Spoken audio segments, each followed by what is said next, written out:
ചെയ്യുന്നവരിൽ നിന്നും പിഴ ഈടാക്കുമെന്ന് Emirates ID authority അറിയിച്ചു. വിവിധ ആവശ്യങ്ങൾക്കായി ഒരൊറ്റ കാർഡെന്ന ലക്ഷ്യവുമായി സർക്കാർ നടപ്പിലാക്കി വരുന്ന ദേശീയ തിരിച്ചറിയൽ കാർഡിന് അപേക്ഷിക്കുവാനുള്ള സമയപരിധി ഇന്ന് അവസാനിക്കും.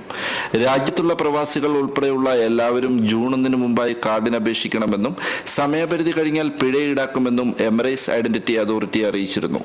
പദ്ധതി പൂർണ്ണതോതിൽ നടപ്പിലാക്കുന്നതോടെ ഹെൽത്ത് കാർഡ്, ഡ്രൈവിംഗ് ലൈസൻസ് തുടങ്ങി വിവിധ ആവശ്യങ്ങൾക്ക് ഉപയോഗിക്കേണ്ട കാർഡുകളെല്ലാം ഭാവിയിൽ എമിറേറ്റ്സ് ഐഡി ആയിരിക്കും. ഇതോടെ ഒന്നിൽ കൂടുതൽ കാർഡുകൾ കൊണ്ടു നടക്കുന്നതിലെ ബുദ്ധിമുട്ടും ഇല്ലാതാവും. ഐഡി എടുക്കുന്നതിനെ കുറിച്ച് ജനങ്ങളെ ബോധവൽക്കരിക്കുന്നതിനായി ഇംഗ്ലീഷിന് പുറമെ ഹിന്ദി, ഉറുദു, മലയാളം തുടങ്ങി 9 ഭാഷകളിൽ ബ്രൗഷറുകൾ EIDM ഇറക്കിയിരുന്നു. ദുബായിലെ പബ്ലിക് റിലേഷൻ ഓഫീസർമാർക്കായി 24,000 സന്ദേശങ്ങൾ ഇമെയിൽ ഉൾപ്പെടെയുള്ള മാർഗങ്ങളിലൂടെ അയച്ചിരുന്നു. വിവിധ കമ്പനികളിലെ ജോലിക്കാരോട് ജൂൺ 1 മുമ്പായി തിരിച്ചറിയൽ കാർഡിന് അപേക്ഷ സമർപ്പിക്കാൻ ഓർമ്മപ്പെടുത്താനായിരുന്നു ഇത്. ഈ മാസത്തെ ആദ്യ 3 ആഴ്ചകളിൽ 4,57,536 അപേക്ഷകളാണ് പുതുക്കുവാനും പുതിയ കാർഡ് എടുക്കുവാനുമായി വിവിധ കേന്ദ്രങ്ങളിൽ ലഭിച്ചത്. ദുബായിൽ നിന്നും സിബി കടവിൽ, ജീവൻ ന്യൂസ്.